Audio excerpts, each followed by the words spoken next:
What's going on, everybody? It's Hunter here, and I'm with Jake, and we are going BoogiePod, episode 41, 9 away from 50.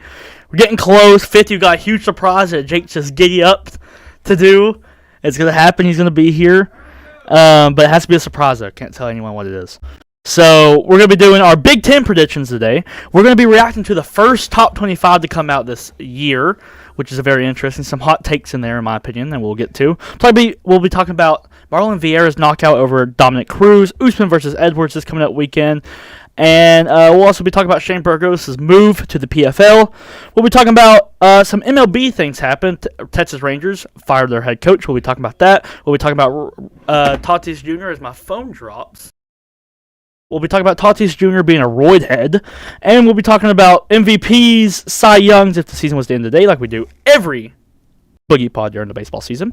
We'll be talking about NFL stock rises and drops from the preseason, week 1. Our AFC North predictions, we'll get to those. And we'll be talking about, that's it, actually. Then we'll be doing Jake questions like we always do, and then we'll be answering some of your guys' questions if you guys have any. Let's go read some comments here right before we get going. Jada already said, Jake, no hat. Jake, where's the hat, man? Where's the Braves hat? Not supporting them no more? It's over there. We're not supporting them until we see how we do against the Mets. They'll lose to the Mets. Yeah, it's true. That's we'll wait. We'll see how they do against Mets if Jake's still a Braves fan or not after this week. Well, Jake, how was your week? Pretty good. Pretty good. That's good. Well, let's get into it. We'll start off Big Ten predictions. We'll start off with the East because it's the more like normal division, I guess is the best way to put it.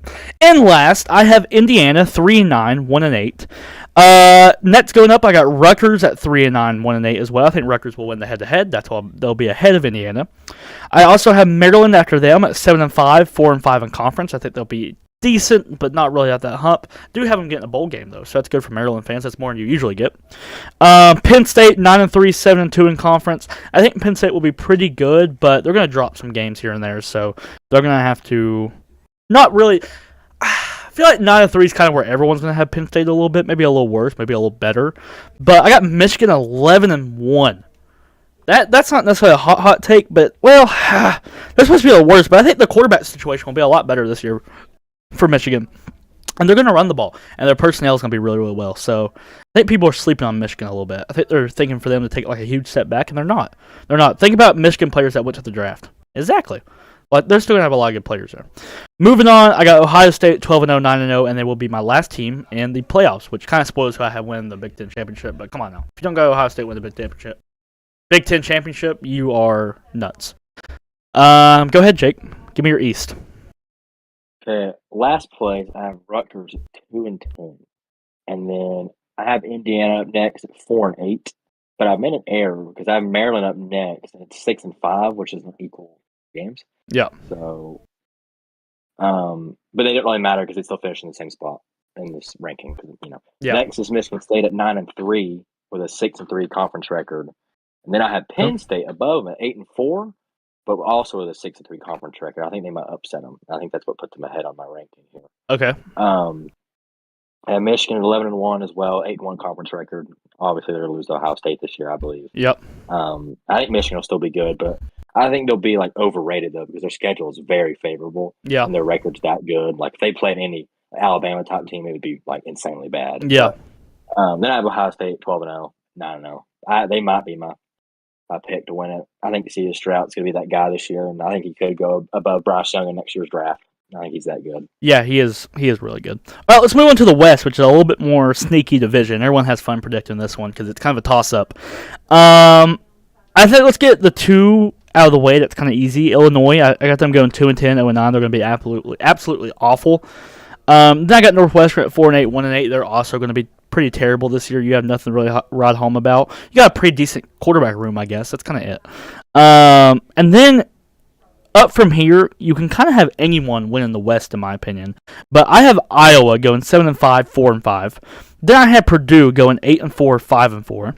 Then I have Minnesota, which is I have them a little higher than what everyone else has. They have a very favorable schedule with the people that's coming to Minnesota and the teams they have to play on the road and things like that. So good for Minnesota. Row the boat. I got them 8-4, 5-4. Then I got Wisconsin 9-3, 6-3, and then you might be surprised to see Nebraska Winning the West. I think Scott Frost saves his job. Everyone has seen the stat about their one possession games. I think every loss they've had, besides like 1 or 2 in the last 3 years, have been one possession games. This is nuts. But they finally get lucky this year. They go 8-4, 6-3. Wisconsin will have a better overall record, but Nebraska beats them head to head and goes to the Big Ten championship game for the first. I can't remember the last time Nebraska's been to the Big Ten championship game, but good for Nebraska. Go ahead, Jake. Last place, I'll have Illinois at 2-10. I think it'll be pretty bad. Then Northwestern 4-8 and then 1-8 conference record. Then for my list, I'm a little lower on Minnesota. I have them 7-5 with a 4-5 conference record. Yeah. Then I have Purdue 8-4 and Final Four. I think it's a toss up kind of with the Final Four here. I think they're going to beat up on each other quite a bit. Yeah. So in third, I'll have Wisconsin also at 8-4 with a 5-4 conference record. Then I'm going to have Nebraska at 8-4. So I think that's a pretty successful year. I think they maybe keep Scott Frost with that kind of a year. Yeah. Another chance with a 6-2 conference record. I'm going to have Iowa winning the West. Maybe a little too optimistic on them. I'm not sure how I feel about this, but I have them 10-2 with a 7-2 conference record. It wouldn't shock me if they went 9-3, 8-4 though. Yeah. Even worse than that. It's kind of just depends who's hotter at certain times when they play each other because they're all kind of similar teams. I feel like a little bit. Yeah. But I agree. I have Iowa winning it. Okay, Yeah. So you have Iowa and Ohio State in your Big Ten championship. I have Ohio State and Nebraska. I think Ohio State probably mollywops Nebraska. I could see it being close for a half just because it's, Big Ten championship, whatever. But I think Ohio State wins this game 20 points probably, easily. What do you got? Yeah, I have Ohio State versus Iowa, and I think Ohio State absolutely obliterates them. Like from first quarter to fourth quarter, it's never a game. Yeah. Now Iowa doesn't have like the offensive quarterback play. Yeah. They're just defensive, and I don't think the defense is going to stop Ohio State very well. No. So let's move on here. The first top 25 was announced this not too long ago, actually, pretty much today, and we're gonna go through every single 25 team, and we're gonna say agree or disagree, and then we're gonna say if they should be higher or lower. We're gonna speed run it, obviously, because there's 25 teams here. We're not gonna sit here and talk about it for long. But number 1 overall is Alabama. I agree with this. Do you agree? I agree. Okay. Yeah, I agree. Number 2 is Ohio State. I agree with this. I agree. Okay. Number 3 is Georgia. I agree with this. I agree, yeah. Number 4 is Clemson. I agree with this. I say a little lower. A little lower. Okay. A little lower. I still think they should be a top-ranked team, but not number 4. Okay. They're good, too. Notre Dame, number 5. I disagree with this. I think they should be lower. I think it should be lower as well. Okay. Number 6 is Texas A&M. I disagree with this. I think they should be lower. Yeah, I think they should be lower because unproven. Yep. Number 7 is Utah. I think that's fine. I don't have any problem with Utah being at 7. I think it should be a tad bit higher. Tad bit higher? I could see that. I like the Pac-12 love. Number 8, Michigan. I got them. I think that's fine. I think it's fine, yeah. Okay, number 9, Oklahoma. I disagree with this. I think it should be lower. At 9? Yeah. I would say it's slightly lower. Yeah. Not much. I agree. Number 10, Baylor. That's fine with me. I got Baylor at 10's fine. Yeah, that sounds good, yeah. Number 11's Oregon. I think that's wrong. They should be lower. I'm kind of okay with that. Okay. Number 12, Oklahoma State. That's fine with me. Yeah, it's good, yeah. Number 13, NC State. I think that's wrong. They should be lower. I think it's okay. I'm okay with them being there. Okay. Number 14's USC. I'm fine with that. You could argue lower. You can. I'm okay with that, I guess. I think they have Caleb Williams is pretty good. So. Number 15, Michigan State. I'm okay with that. Number 16's Miami. I think that's wrong. They should be higher. Miami? Yeah. I think you could argue lower. Okay. But I'm not going to say lower. I'm going to say it's fine. Okay. 17, Pitt. I think that's wrong. They should be lower. I think it should be quite a bit lower, you know. 18, Wisconsin. That's fine with me. Yeah, that's good. 19, Arkansas. That's also fine with me. Yeah. Number 20. Wait. I might say Arkansas just a tad bit higher. Okay. I kind of like Arkansas, sure. Okay. 20, Kentucky. I think that's wrong. They should be lower. I think it should be lowered as well. Number 21, Ole Miss. That's fine with me. I think they should be lower also. Okay. Number 22, Wake Forest. I think that's wrong. They should definitely be lower than that. They lost their quarterback. Yeah, I agree. Lower. Number 23, Cincinnati. I think that's wrong. They should be higher. I would give them a little more respect, yeah. A little higher. 24 Houston, I'm okay with that. Yeah, I agree. And then 25 BYU, I'm okay with that as well. I guess I'm okay. Yeah. The reason why I'm okay with BYU is because the way their schedule works out, there's a real good chance they have like one loss at the end of the year, which is kind of ridiculous. So, okay, so that's all we got for college football. Let's move on to the UFC. We got Chito Vera versus Dominic Cruz that happened this past weekend. It was a very entertaining fight. Dominic Cruz looked fine. It's just chin, man. It's just not there no more. He's too old. Sadly, Chito Vera knocked him out in round 4. What was your thoughts and opinions about this fight? Chito's too durable for Dominic Cruz, man. Dominic Cruz is going to have to fight guys that aren't that durable or just that good. Man, when you have a good chin and super powerful, it's a scary combination. Yeah, Cruz is old. I picked him because I was trying to ride the wave until I couldn't anymore. Yeah. So, yeah, I wasn't shocked that Chito knocked him out, but not like that, though. Yeah. Yeah, it was bad. Knockout. He also got knocked down a couple times that were kind of bad, too. Yeah. But Cheeto's the real deal, I think, now. But He is. Him versus O'Malley would be a great fight for 2, man. I cannot. That's got to happen one day. But what do you think next for Chito? In my opinion, I think it's O'Malley versus Peter Yan winner. I think is next for Chito. Because, okay, here's the thing. A lot of people are saying O'Malley wins title shot. I think there's no chance now that Chito won that he gets a title shot. Because Chito has more top 5 wins or top 10 wins. And Chito also has a win against him, head-to-head. So there's no way O'Malley goes ahead of Chito for a title shot.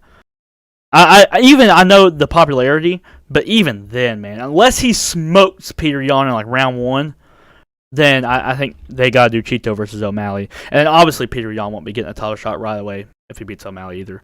Honestly, you could argue he should get rewarded for taking the fight like O'Malley like that, but I like Chito versus Peter Yan, 5 rounds, and then if you're O'Malley, you are begging Chito to be 3 rounds if he win. And then Dominic Cruz, I think he can either go. So if Aldo loses this coming up weekend, I think he should fight Jose Aldo in January on the Brazil card. If he wins, then I think he should fight Cody Garbrandt. Great fight. Wow. Yeah, I didn't think about that. That was insane. Yeah, that'd be a great fight. So, and that's legacy stuff right there. You beat Dominic Cruz, or you beat Cody Garbrandt, you kind of write off one of your things a little bit, you know. But whatever. Who you got next for these guys? Yeah, for Chito, it's kind of weird because if Aldo beats Merab, he needs to be in line for like a title eliminator fight, arguably. Yeah. And he has a win over Chito. So I would argue that Aldo deserves the winner of O'Malley and Peter Yan. I know but Aldo needs to look really good, though, against Merab. If he looks like man and then scraps out a win, I don't know how that would happen. Yeah. Because Chito just had a great finish, and they like that. They want the hype to keep moving on. So I'm going to say I also like the prospect of Henry Cejudo coming back and fighting Chito Vera. That'd be funny. It's a good fight. Yeah, but I would say most likely is Chito versus Peter Yan, even though I'd argue that Aldo would deserve it more. Yeah. Yeah, I'll go with that. But then with Dominic Cruz, I agree. If Aldo loses, that's the fight to make. It's a fight people have always wanted to see. Yeah. It just hadn't happened because Cruz has been injured for so much in his career. 2 goats right there. But if it was me, I'd hang him up. Yeah. On Cruz, I'm hanging him up. That's true. I agree with that. I agree. I definitely thought about the retirement option. All right, let's move on. Big main event this weekend: Kamaru Usman versus the slept-on. If you know ball, you're picking him, Leon Edwards. But I don't know ball. I'm not picking Leon. So that leads me into my early prediction, I guess. I got Kamaru Usman knock him out in round 2. I told you this already. Time to put it on the official rack. I think Leon Edwards pieces him up every single second of this fight. Kamaru Usman can't take him down. He's a step behind in the striking. He's too slow. Leon's piecing him up. They come out round 2. Leon's looking good again. And then, bonk. Kamaru Usman one-taps him. He goes to sleep. Slept like a Shadow Ram slept. Like Masvidal slept. Like he gets slept. He gets slept. And we all come out of our chairs and we praise Usman. And we'll all forget about how Leon pieced him up for a round and a half. But I think that's what's going to happen. That's my prediction. Run home with it. What you got? In my head, I see it playing out a little bit like the Gilbert Burns fight where Usman gets getting tired. I agree with you a lot about what you just said. Getting beat up, maybe not like rocked like Gilbert Burns had him, but it's obviously on Edwards is a step ahead. Yeah. But I do agree. I could see it. That's how it plays out. Or maybe Usman somehow gets him down. I could And definitely then see that. Yeah, I for could see some reason I that. see Usman trying, but I kind of also believe he has some like kind of pride in his hands now because he's Yeah, obviously become more of a striker. He's completely like done a 180, yeah, and he's more of a 100%. striker than a wrestler. But he's got the wrestler in the back pocket. Hmm. So, but I'm going to say he'd probably knock him out round 2 or 3. But I Yeah, don't think I think Usman is going to win, but you're still going to question him yeah, because we know his striking and his chin. His chin is good, but it looks vulnerable. Like you could see it, the start potential. You could 100%. see it. Yeah, I could. Yeah, I think his chin's going to hold up enough, and then he's going to end up knocking out Leon Edwards 2 or 3 rounds. then we're gonna talk about something else a little bit here, and we're not gonna touch long on this, but Shane Burgos, if you don't know him, he's like 19-3, I think, is what he is. His record is. I mean, he has a really great record. He's really entertaining. He's one of those guys who don't block, but he has a great chin, and he just goes forward and is decent striking. Shane Burgos is a good fighter, and he's really exciting. And his contract ran up not too long ago in his last fight, and he is now signed with the PFL. And his statements were, and I went on and read them, and if I can remember correctly, his statements were that in 2 years from now, he will be a multi-millionaire with PFL, and he likes the way the format is with PFL better than UFC because everything's guaranteed with the way you perform at PFL, and I agree with that. That is true. The way there's a season and then there's a playoffs in the PFL. Like it makes sense, and then you win, you get your $1 million, and you're happy. So I understand why he left. I researched. I did not see the final contract. It might be out now, but I would assume that had the most to do with it is how much money he's probably getting paid. Because Pettis got paid a lot, Harris got paid a lot. I'm sure Shane Burgos is getting paid a lot to go to the PFL. But I think this also is another thing that confirms that PFL is a step ahead of Bellator for the second best MMA organization. What do you got on your reaction to that? I think it's kind of a shame. Because Shane Burgos is a good fighter, and he's more like of an exciting guy. Yeah. Like when you see him on the card, that's going to be like a great fight. You Yeah. circle that one. Even if he loses, it's like something crazy happens. Yeah. That's what the UFC likes. I'm really surprised that they didn't get him back because I remember him talking about as soon as his fight ended that the contract he's going to negotiate. Yeah. He wants money, which I don't blame him. Obviously. Yeah. I wonder how much PFL gave him. Because like UFC probably would have gave him a little extra because he does have exciting fights. Yeah. I think PFL might have overpaid, emptied their pockets a little bit. Yeah. Because PFL is not that popular. Like I think they signed him for like the Instagram highlights on ESPN. Yeah. More than people actually watching his fights. Yeah, I just think it's a shame that Dana White couldn't get him back. It is. I like sucks. Shane Burgos. I think he's exciting. Yeah, I like Shane Burgos too. Okay, let's move on to MLB. The Rangers just fired our manager today, actually. You think it's a good move or the bad move by the Rangers? It's only a good move if they have the next guy in line who they want. If they see another guy, like, I want that guy instead. It's a good move. But if they don't have a dude ready, then I would say it's kind of a bad move. I don't know I don't know anything about their manager. Yeah. But I don't know why any baseball team would fire a manager and not have the next guy lined up that you would like. I agree. Yeah. That's my take on it. Yeah. They're not in contention no more, are they? There's no way. It would take a miracle. Yeah, I don't know the record off the top of my head, but I know it's bad. So I think this is a good move because he is a really bad manager. Obviously, the way they were looking to take a big step this year, they made 2 big signings and they just didn't do it. So whenever you think you made the right signings and you didn't make the right step, then you have to blame the manager, I guess, is the way baseball works. So they're blaming him, and that's how it is. I think it's a good move, though. I do think that team could be a lot better, and I think they perform better. I think the manager is probably the problem there. I don't really know. I'm not a big Rangers fan or kept up with it. But I would say good move. Even if they're out of contention, then I don't really care if they have the next guy lined up or not. They're probably playing for next year already. So I would say good move. I'll just go good move. I'm not 100% confident in me saying good move, though. All right, let's move on. Tatis Jr. got caught big time with some steroid cream. So we all know that happened. Regardless if you think it's right or not, we're not going to talk about that. We're going to talk about, is it bye-bye to his Hall of Fame chances?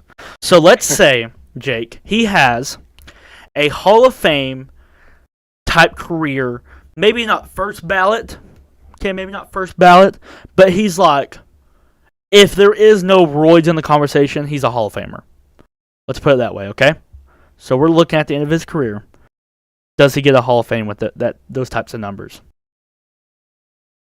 Yeah, Okay. he will. Mainly because if he's that good, he's only like year 3 or 4 of his like, so say 20-year career. Yeah. I mean, it's gonna look hypocritical on their part, but Hmm. it's like Barry Bonds got caught like let's say like around the halfway point. Yeah. That's like a little more questionable. You played half your career. Um, I think maybe it might have been half. It might have been more than I don't really know Hmm. actually. Yeah. I might have just said something stupid, but anyways, yeah, I think he still will be, and it'll make a lot of people mad. At the end of the day, a lot like A-Rod deserves to be in that case a little Yeah. bit. Barry Bonds would kind of deserve it a little bit. But I just don't know. The story he's said and his dad just came out and said, like we talked about earlier, Yeah. both kind of different. Yeah. And then I saw a TikTok, like this pharmacist guy was telling about what it really does. Yeah. And it would take a lot of it to actually pop or something. Hmm. So it's so weird. I wish someone would just tell like the complete truth, Yeah. you know? 100%. I think his Hall of Fame chances are not necessarily completely gone, but I would say it'd probably be hard for him to get into just because MLB's pride and the people who vote on it is too great to contradict themselves. But hopefully for Tatis' sake, they do contradict themselves and go against it. But I would say I'll go the opposite of you, and I'll say no, they're gone. With the history that I've been given with what they've done with steroid users. So even though it's not the complete, needle or anything, but what I'm saying, it's still performance enhancing. Let's move on to MVPs and Cy Young if the season was to end today. I have no changes from last week. Do you have any changes? Okay, so let's just name them out. So for the American League MVP, me and Jake both have Aaron Judge. For the National League MVP, me and Jake both have Paul Goldschmidt. For the American League Cy Young, me and Jake both have Justin Verlander. And for the National League Cy Young, me and Jake both have Sandy Alcantara, correct? Okay. Yeah. All right, so we're starting to get to that bit of the year where now it's going to be not so much changing like it was in the first half of the year where it was changing like every week. And now it's just not going to be changing that much. So let's move on to NFL. We're going to go straight to our AFC North predictions. Now, I'm going to let Jake go first because I got to explain myself before we go here, okay? Jake has normal predictions, I believe. I don't know all of his predictions, but I would say they're pretty normal with, his personal takes. I have a bunch of hot takes on mine. Very hot. But laugh now. Go in the comments and laugh now because when this all happens, I will remember this video and I will be back. Even if you're watching the replay of the BoogiePod or you're watching it live right now or you're watching the NFL clip video that I might post later this week of this. Go ahead and laugh now in the comments. I will come back and I will respond to every single one of you when it's over. That's all I'm saying. All right, go ahead, Jake. You drop yours first. Okay, so last place in the North, I have the Steelers. Too many question marks. They're 5-12. Little known fact: this will be their first season below 500 since like the early 2000s, and the first one of Mike Tomlin's career. Yeah. Last year, everyone thought it was going to be the year. Somehow, they got above 500. They were almost in the playoffs. Some way. They made the were in playoffs? Oh, yeah, I forgot about that. First round. I forgot about that. So that's like where your hope can lie with this team, though. Like, say someone like Kenny Pickett, Trubisky, or whatever is better than Roethlisberger. Yeah. And say George Pickens is like the next guy with Deontay Johnson. I could see the above 500 record, but I'm going to be pessimistic and say that the quarterback answer is not there yet. Pickett might take a couple years to be any good, or not this year at least. So 5-12, and also 2-4 in division. Because this is a competitive division. They all hate each other. Yeah. Yeah. Then third place, I have the Browns. I'm low on the Browns. I don't like what I see in preseason. I think Deshaun Watson's suspension is going to be even longer than 6 games. Mm-hmm. And I don't like him just being able to come back in and plug and play and win games. So I'm going to have him going 8-9 this year. Okay. Browns will be the laughingstock in the NFL. They have been for a long time. That's just kind of, doesn't help that narrative. So 8-9 with a 3-3 in division record because the division beats each other up. So number 2, I have the Ravens at 11-6 with a 3-3 in division record. I think the Ravens will be good this year. I think they have some questions at wide receiver. Yeah. Rashad Bateman could take the leap like they thought he would. He had some injury issues last year, and they get rid of Marquise Brown. So, big question. Lamar's going to have to carry it a little bit. He usually does. Yeah. And the defense going to have to show up as well. But I like them to – I think 11-6 might make the playoffs for me. I haven't completed my predictions yet, so we'll see. But then I have the Bengals winning the division at 11-6, but a 4-2 in division record. They get the better – forget who I said. They get the better of probably the Browns both times, maybe. I think they'll take a step back. Well, the record last year was maybe 11-6 already. I think they're going to be a similar team, I guess, is what I'm going to say. They'll be solid, but their playoff run was a little, now I wouldn't say lucky, but, fortunately, Yeah. I think playoffs take some luck. Yeah. Things are going to happen, go your way. It's in any sport, Yeah. I think Joe Burrow will still be solid, but I think people will chill out about the whole Joe Burrow better than Justin Herbert deal, because that's not true. He's not better than Justin. Yeah. Bengals win it close. It's going to be neck and neck with the Ravens. A lot of beef there. Their fans hate each other, so it'll be entertaining to watch. It will be. Okay, so I'm throwing it up on the video now. Do not click off. Watch my. Okay, I got to explain myself. Watch it. Okay, you see it right now. If you're watching the video clip, that there's a chance I upload later. You are looking at my predictions right now on the screen. Calm down. Okay, listen. Just listen. All right, listen. Okay, so there's no better way I can do this from starting at the top or the bottom if you're watching live or you're watching the replay here. So we're just going to start off at the bottom. Okay, I get the Steelers. All right, I have them 1-16. 1-16. They have a really bad year. 0-6 in conference. They have awful year. Garbage. Okay, all right. Moving on. The reason why that's that low is because their schedule is extremely hard. Okay, so let's just move on. All right, next. Now, this is where everyone's going to get a little mad at me. Okay, I got the Bengals. I have the Bengals at 7-9. Okay, and Jake bring up a good point about he didn't say this, but me and him were talking before this, and he bring up a good point about talking about how you make it to the Super Bowl and you don't win, you fall off the next year. But here is the number one word that all Bengals fans will be hearing all year from September, whenever the season starts, early September, to the Super Bowl. And in the offseason of next year, you will be hearing this word will be brought up so many times and you'll hate it. And that word is fluke. You will hear that word 100 million times from here out because the Bengals last year were a fluky team. And this year it will not roll that way. 7-9 Bengals. 4-2 in conference, though. I do think you do good against conference. 4-2 against conference. But I have the Nets 2 people 4-2 in conference as well. Okay, so let's move on to second. All right. I have the Ravens at second. At 11-6. 4-2 in conference. I would kind of expect that's just how the Ravens are just going to be. We both agree with the Ravens' record. We both have them 11-6. That's not so much of a hot take, but it's more of the teams that I have below them and above them that make the Ravens pick a hot take. But because if you think, wow, the Bengals are having a bad year, Ravens must win that division. Nope. All right, let's go turn it over one. I got the Browns winning. All right, now hold on. I know Deshaun Watson ain't playing. Okay, and that might be for the better. Like that might be good that Deshaun Watson ain't playing. Okay. Here is my take for the Browns. Okay, here's my take for the Browns, okay? Either two things are going to happen. Okay, I got them going. I already say I got them what the record is? No. Okay, I got them going 12-5 and 4-2 in conference, okay? So, all right. Either two things are going to happen with the Browns, okay? Either Deshaun Watson gets like dinked in court and he's gone. Okay, and if that happens, I think the Browns will trade cheaply for Jimmy Garoppolo. Okay? Now, it have to be cheaply because obviously they got a big contract. Now, that's kind of the out there prediction. So let's just get to the real prediction, okay? And that is, I think their personnel everywhere but quarterback can carry a bad quarterback. And they have an extremely easy record. And their offensive line's really good. Their defense is really good.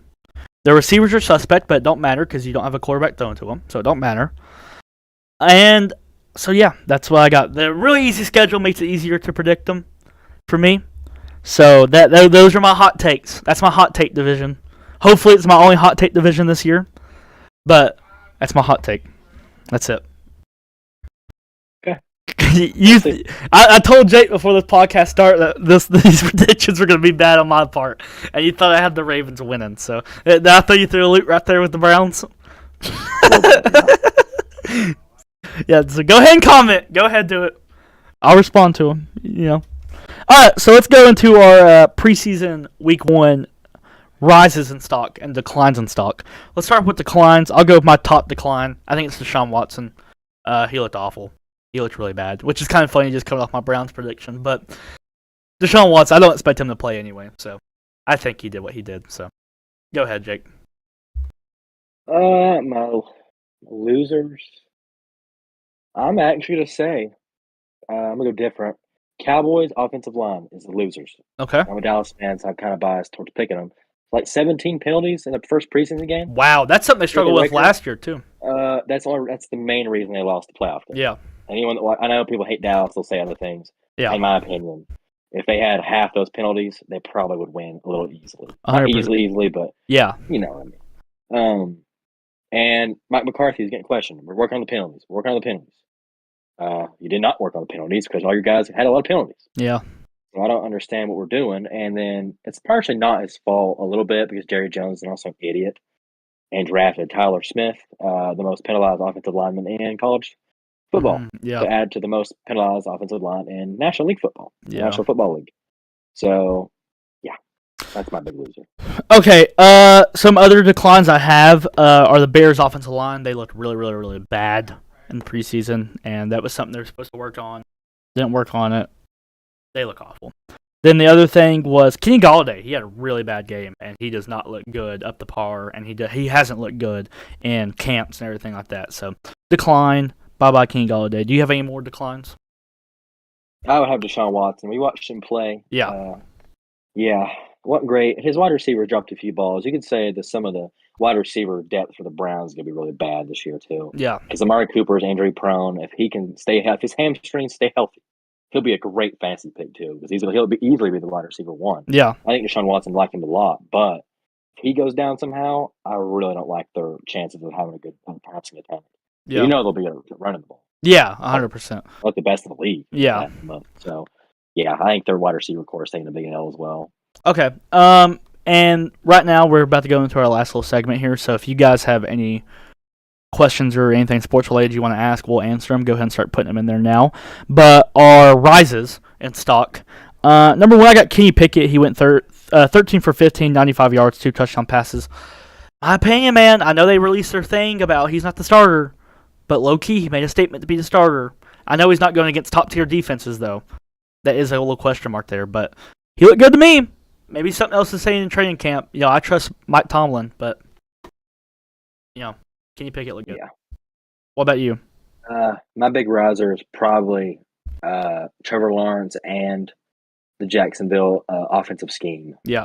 Doug Peterson. Better. I like what I saw. What I saw a lot. I know it's preseason, so it's like take it with a grain of salt, but it was already 10 times better than last year. I mean, but even like 4, you can watch 4 plays, but yeah, people are getting open. You can watch the very first play of the game and be like, let's go. Jags are back, baby. Yeah.